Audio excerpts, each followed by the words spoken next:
I'm Logan Crawford, and right now on Spotlight, we're tuning into the secrets of perfect guitar setup with Dennis Hook, author of Guitar Nut Compensation, the physics and mechanics of setting up a guitar to play in tune.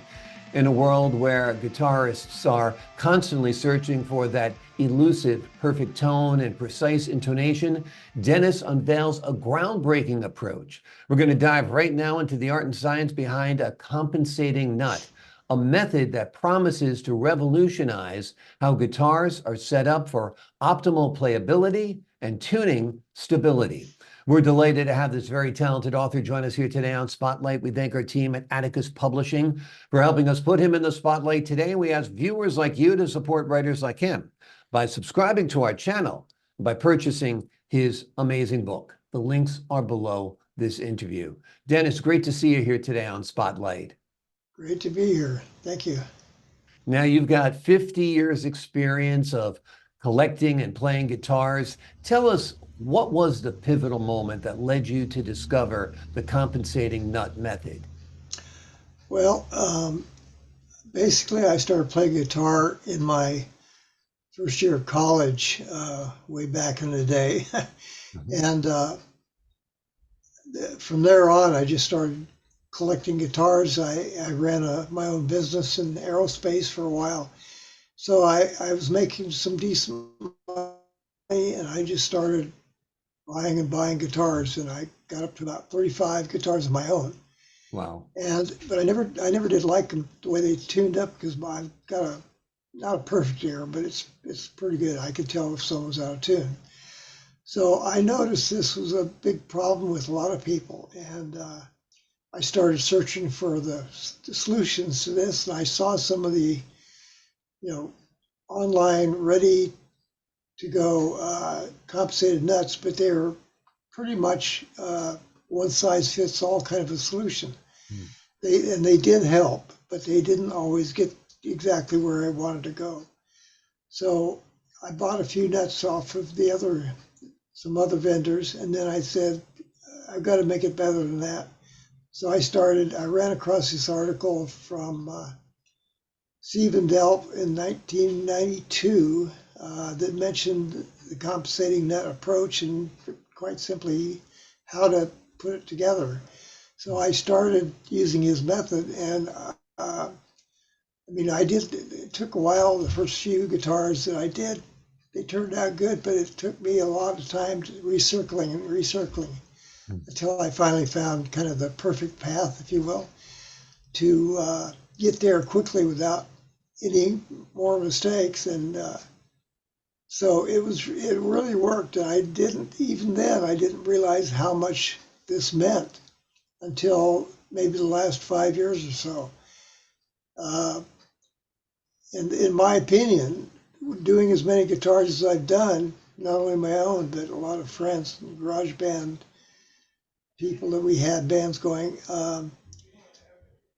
it became apparent to me that a compensated nut is probably more important than a compensated or intonated bridge. Because if you look at, this is kind of a very, very rough. Yep.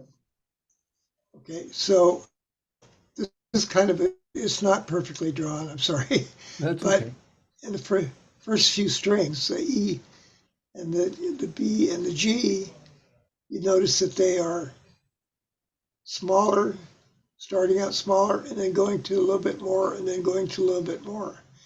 And when you do this, then you have to bring the intonation at the bridge back almost as much as you made the compensation on the nut. So it's really kind of, if you start out this way from a fresh start and you put the compensation in first, you probably wouldn't need to intonate all that much. And it turns out that there's actually two different scales that you're looking at. For instance, on the compensated nut portion of the whole scale, that whatever you change there, if it's 8 cents or 10 cents or 2 cents, that change will go all the way up the whole fretboard, same amount. And then at the same time, the bridge, whatever changes you make so that when you hit the 12th fret, an octave up, it has the most effect at the 12th and lesser effect as you go down towards the nut. Mm. So what you're doing is actually you're blending these two scales together. And it's kind of a ratio of string length to fret length and string length. And when you get that right combination, then it's like I call it my magic stick because it really works. And I've had literally hundreds of people that I've done this for, and they'll come in and they'll play the guitar for 5 minutes or 10 minutes and just keep playing. I, why don't you say something? And they'll say things like, "Wow, I've never been able to do that before," whatever riff they were playing. Amazing. So yeah, and of all the people I've done it for, I've never heard anyone give a bad comment. I have a website, guitar.compensation.com, and it's got a section in there with the customer comments, and every one of them so far has been pretty glowing, which I'm very proud of. Amazing.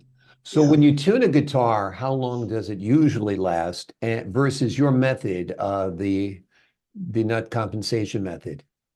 Well, when you tune a guitar without the compensation, you get to a point where you're tuning it up in the open chords, Mhm. and once you get it tuned there, as soon as you press second or third fret, you're pressing that string sharp because you have to press it down to meet the fret.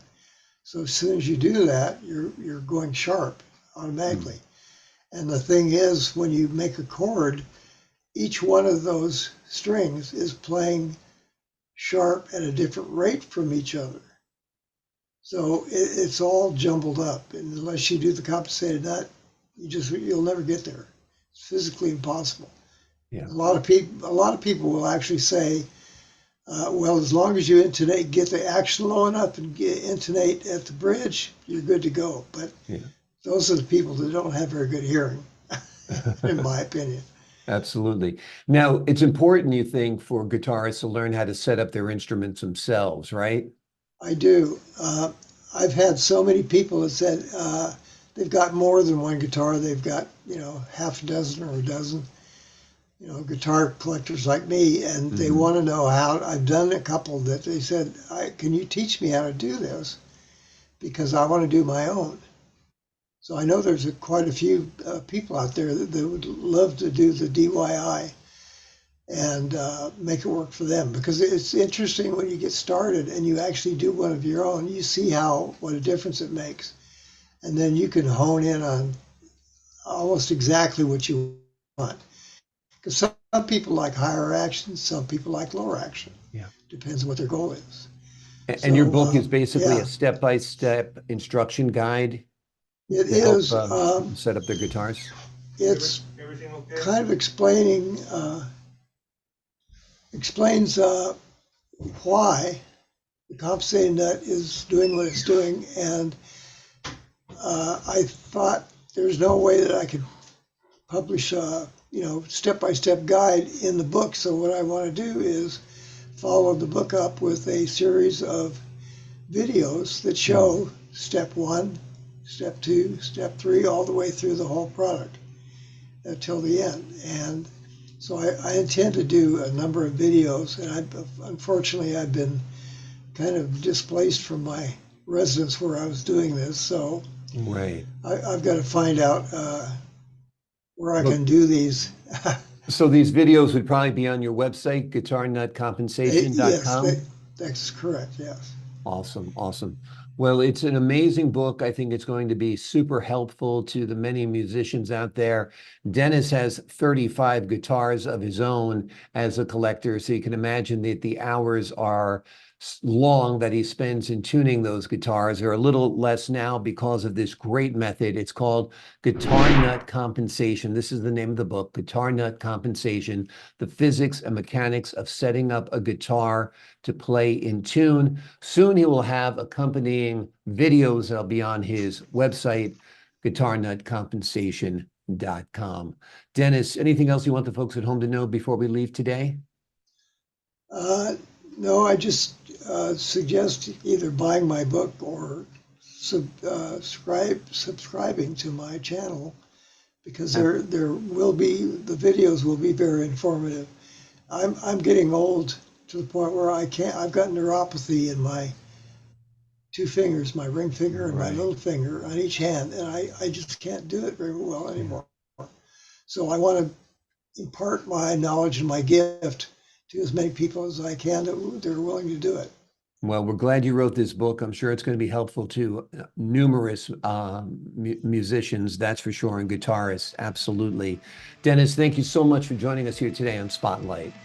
Thank you, Logan. And keep on rocking on. Okay. And to the folks at home, I'm Logan Crawford, thanking you for your time this time. Until next time on Spotlight.